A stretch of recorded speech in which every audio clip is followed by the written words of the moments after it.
Hello, my name is Keith Stringer, Director of ITSG World. We're a company of independent international trade advisors. Welcome to this Never Too Small to Export course, which we're presenting in conjunction with the UK government.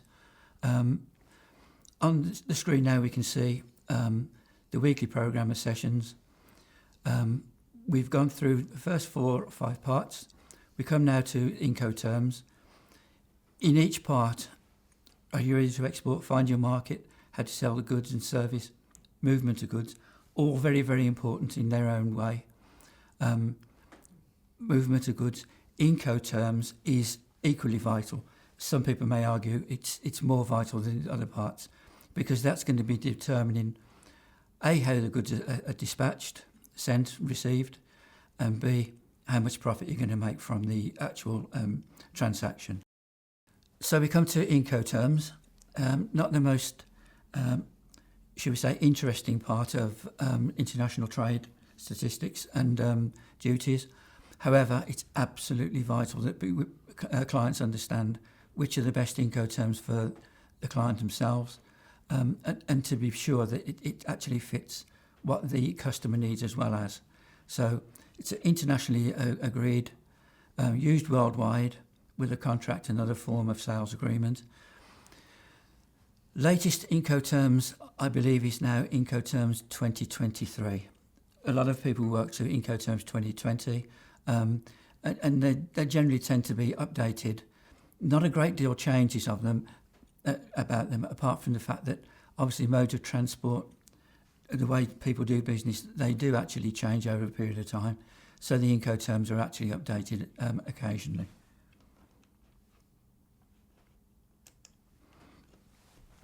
Produced by the ICC, as I've just said there, Incoterms 2020. I think you'll find now that this 2023 has just come into operation. A lot of them actually, as I say, it doesn't change very much, but there will be various things within them which you'll need to understand, and so it's important to keep on top of it.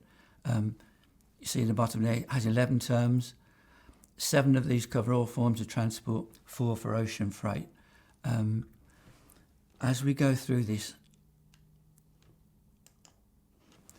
these are the 11 most commonly used Incoterms. Interestingly, the top 5 there are the most frequently. They're all actually valid, and they all are used by various people for different industries and sectors. The top 5 are the main ones which are used. The top one X Works has actually been recently, very, very recently, supplanted with free carrier or LCA.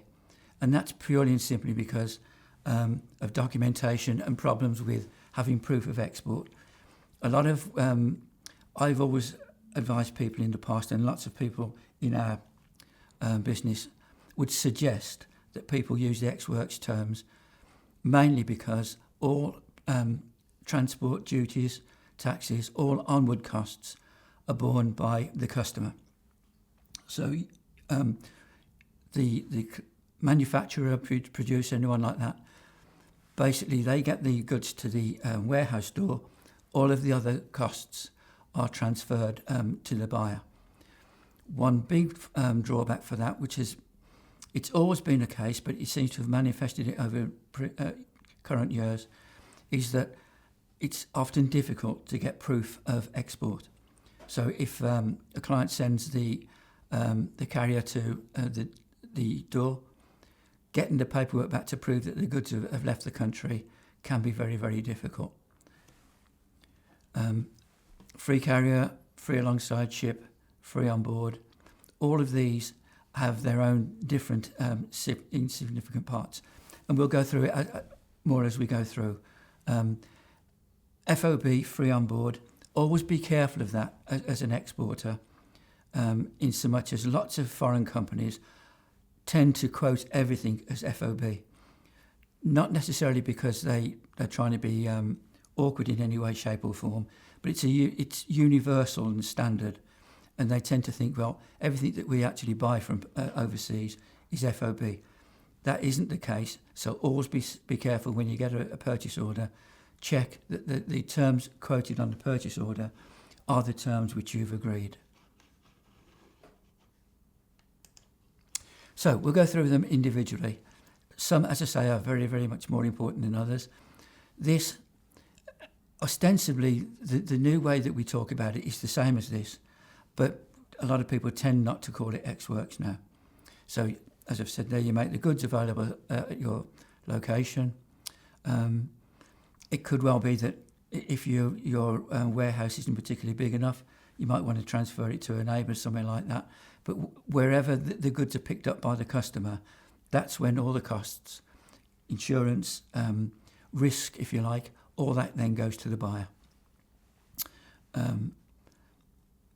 Taking the goods to their final destination. So that's very, very straightforward. If you're an exporter and you're looking to control costs, by definition, that has got to be your preferred choice. Conversely, if you're a buyer, that's not going to be your first choice. That's almost certainly going to be one of your last choices. But it's important to know that is a valid term and one of the top 5 ones used. Free carrier, again, delivers the goods to another person nominated by the buyer at the seller's premises or another named place. Quite often, that would be somebody, for example, overseas who will buy from several destinations within a particular country, and they will, what they do called consolidate their consignments, in which case then, if as a producer, you deliver the goods to the warehouse, 3 or 4, maybe even more than that, other clients would have done the same. They're all consolidated, and then the customer ships them overseas. Again, the buyer is responsible for all transportation delivery costs. And as soon as the goods go across to the first carrier, the risk then transfers to the buyer. Free alongside ship, as it says, that delivers the goods alongside the vessel, quay or barge, as it says there, at the agreed port of shipment. Very important. Make sure that the port of shipment is agreed, because if you don't agree the port of shipment, ideally speaking, it's going to be the closest one to where you are. Then there's going to be additional costs for you to get the product to the port of departure. So again, you bear the risk on the way to the port. As soon as they get along to the ship, then the buyer bears all the costs. Brings us then to the favourite, FOB, free on board.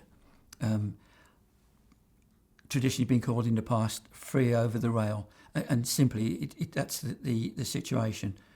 Once the product gets onto the boat, all loaded, the buyer then takes all risk, any costs, risks, all of that then goes across to the buyer. But as I said to you in the introduction, be very, very careful, because the majority of purchase orders that you see for lots of companies will actually automatically quote FOB. So make sure that the actual terms which you've agreed are clearly stated on the purchase order. So we come to cost insurance and freight, commonly termed KIF, and that actually is the last of the big 5, so to speak, just for sea freight. And you have to pay the costs, freight and insurance, directly to the overseas port of destination. And then after it's unloaded from the ship, then the buyer actually takes the risk and pays the costs. It's very, very important to do, because, as we've mentioned in previous presentations within this course, with the way that world affairs are at the moment, so many different things can happen whilst the actual goods are in transit, that you need to make sure that you're adequately covered. See there, the insurance applies to both 2010, 2020, and that also will apply naturally to 2023.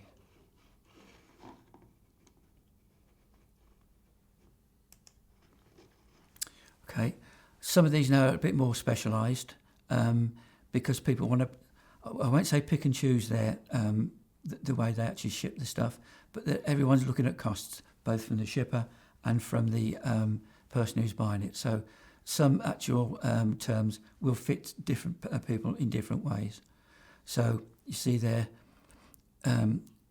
deliver the goods onto the shipment, pay for the cost of transport to the port, but then the risk of loss and damage passes when the goods are on the board the vessel.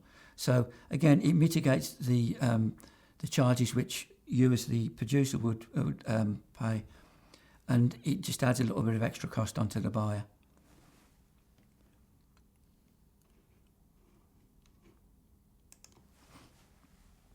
Carriage paid to, cost of transportation to the agreed place of destination, and then the buyer is responsible for all of the costs. Next one, carriage insurance paid to, and that there is the cost, transportation, insurance against the buyer's risk to the actual place of destination. The buyer then is responsible for all other costs. Again, as with SIF, the seller is only required to get a minimum insurance cover. And it's important to note that there are different insurance covers, so you need to make sure that the one you choose to pay, is adequate for the actual value of the shipment that you're making. DPU, delivered at place unloaded.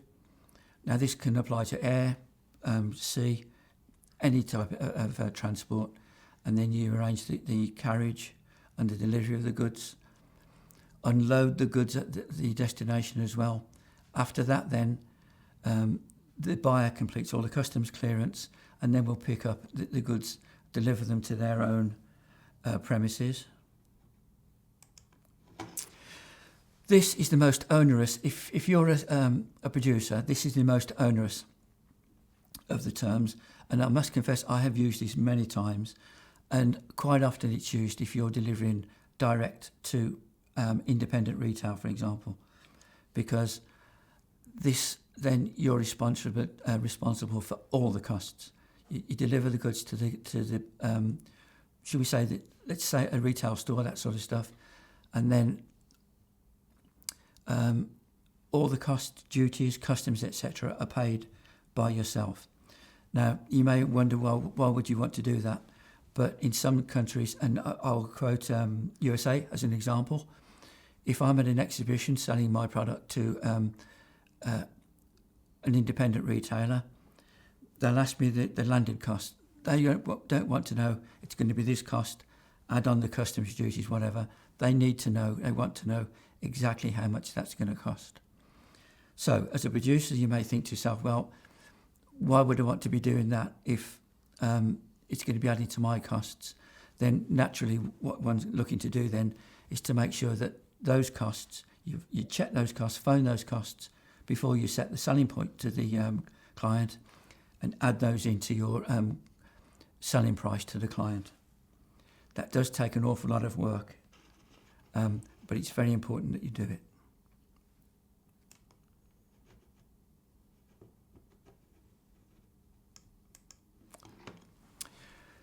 Delivered at place, again, bit more obscure. Placed at the disposal of the buyer, the name place of destination. The seller bears all the risks involved in bringing the goods to the name place. Again, these are not very, very much used terms, but some people insist on using those terms. So that brings us to the end of the Incoterms session. Very, very important. Needs a lot of examination, and it needs a lot of research before you're actually setting your price. Importantly, the important thing to remember is that once you've set that price, you can't go back to change it. So make sure that you're setting the right terms in the first place. Look on the internet, Incoterms, all of the 2010, 2020, and the new ones. There is a huge big sheet which you can print off, download, and that actually will show the different responsibilities of the seller and the buyer, and it's actually very, very, very clearly noted which ones are the most onerous to either the seller or to the buyer. Any questions, any more questions about exporting and importing? Try these websites, www.great.gov.uk. As we're living in Wales, please use the Business Wales one, www.businesswales.org. Contact ourselves, ITSG World. We've been in international trade between us almost 100 years, so we know a little bit about what we're talking about, hopefully. Try info@itsgworld.com or our website, which is www.itsgworld.com.